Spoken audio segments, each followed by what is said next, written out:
On today's episode, I trade a bit of horsepower for some civility.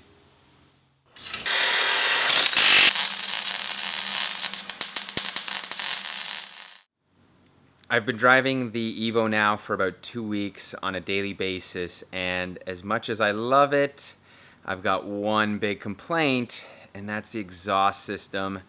It's just a little bit too loud. I may be getting old, but in stop and go traffic and around the city, it's just a bit of a nuisance. I'm worried I'm going to get pulled over because of how excessively loud it is.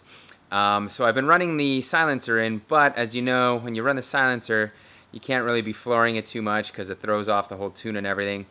So I've decided that it's time to change the system out for something that's going to be a little bit more quiet, and I've gone with the Tanabe Medallion exhaust system. It's also a 3-inch system, but it has a resonator and a full-size muffler.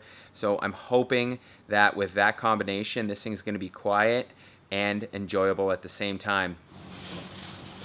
Ah. It's always so much fun working on the ground like this. And let's see how tight I actually tighten these bad boys here. Oh, not that tight. Perfect. Look at that.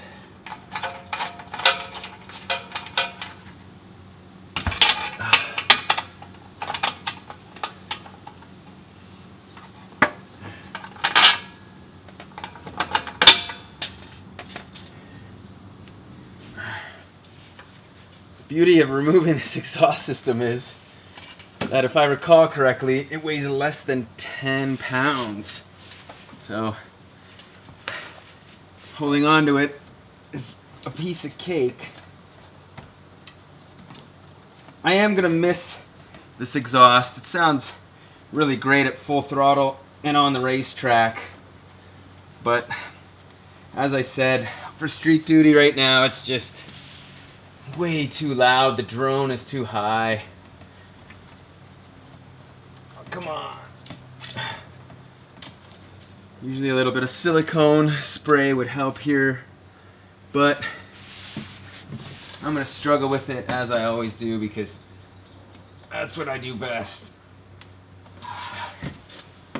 Oh, come on.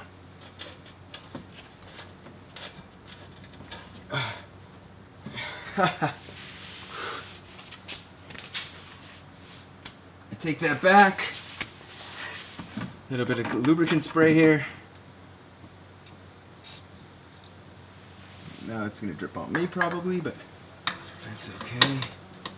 Screwdriver also helps this tremendously, as you can kind of leverage it and pull it off here. There we go. It's so close. And we're off.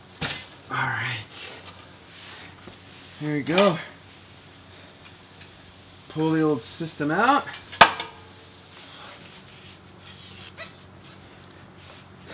What I usually like to do is install the rear muffler and section of the exhaust system.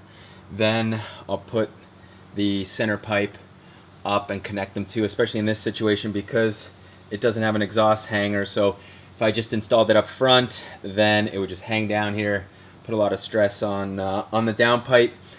So this is the way I'm going to do it. I should also mention this Tanabe exhaust system.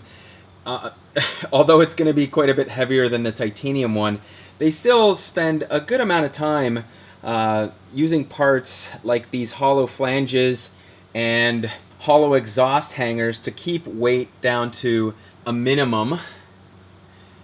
So although it's not going to be the lightest exhaust system, I'm not really concerned about that, but I applaud them for taking the time and effort to do that.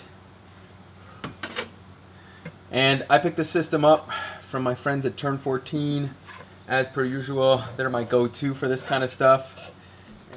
Wait a second, this doesn't look right. See how much that tip is poking out?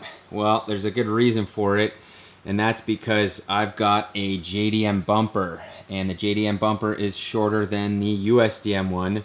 So that means once I get this all fitted up, I'm actually gonna have to shorten this exhaust tip and probably take this piece of pipe out and weld that onto there, and that should bring it in to where it needs to be. But we'll do that later.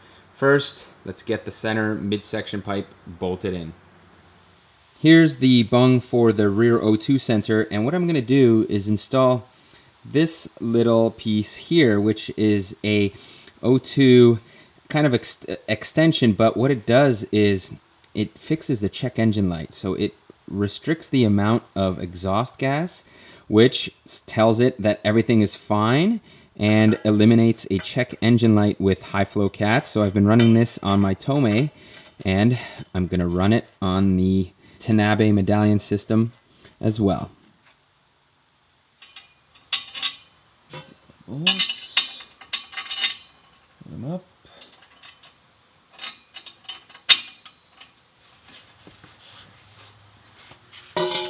So if I do this here, that'll help me line that up. That's just enough. There we go. We're on. Now I won't tighten these bolts until I have everything lined up and aligned correctly. So I'm just going to leave them loose because there's a little bit of play. And I'll move back and bolt this guy on, and then we'll go from there. The exhaust system bolted on. Now it's time for me to cut this tip off and then figure out how far out or how deep I want it inset into the bumper. So let's get down to business. Here's what I've got for cutting the tip off. I got the bandsaw out. Got this lined up, hopefully right at the weld marks. And I'm gonna have to hold this because I'm a little bit worried that this may slip off, but I figure this is the best way to get a straight, clean cut on the tip rather than using anything else. So let's give this a go.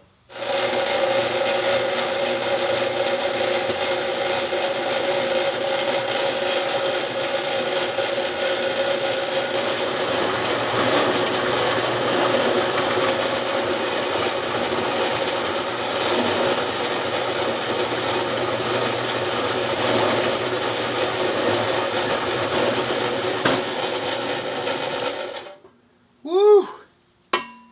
There we go. It's a pretty decent straight cut. I like it.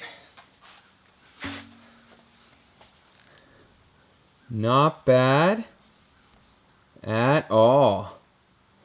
Next plan of attack here is to chop this portion of metal off so then I can slide the tip on and weld it. Got a cutting disc ready to go, and look at that. It's got a guard on it. Ken, you'd be proud.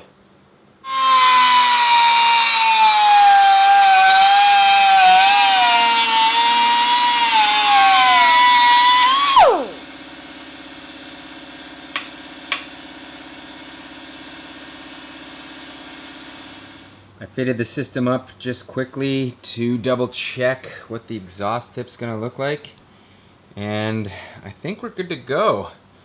I'm gonna put a couple of marks on it so I know where to weld it up, but otherwise I think it doesn't stick out too far. It doesn't look too weird. I think it's perfect.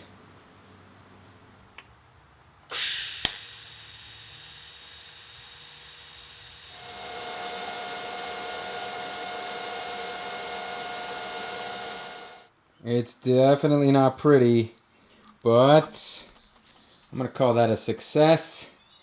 Exhaust tip welded on. Let's put this sucker onto the car and see if I screwed this up or not. Here's the finished product, and I gotta say, it looks spot on. Look at just enough gap around the bumper. Doesn't stick out far at all. It's squared in the bumper cutout. So let's start this thing up and hear what it sounds like.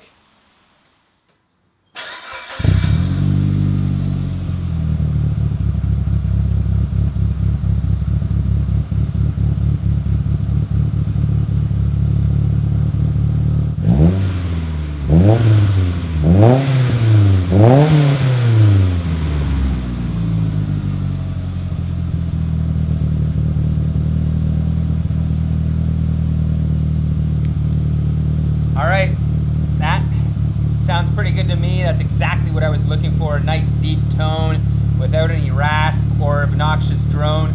So I'm really happy with this setup. However, the question still remains, did I lose any horsepower with this because it's a full canister muffler versus a straight through one just like before? So actually I should say this is an actual straight through muffler, but it's chambered, so versus the canister style. But I will head to the dyno to dyno this car and see what kind of power it makes with this exhaust system. It's not going to be an apples to apples comparison because I had it dynoed before at CBRD, but at least I'll know whether I lost a bit of power or made some if the boost sit pressure stays the same. And on top of that, I'm going to have to retune it just because I want to make sure that the 94 octane gas that I run here in Ontario is totally up to snuff with the tune that CBRD did. So that'll be on the next episode coming at you real soon. This check engine, haha, haha, haha, haha.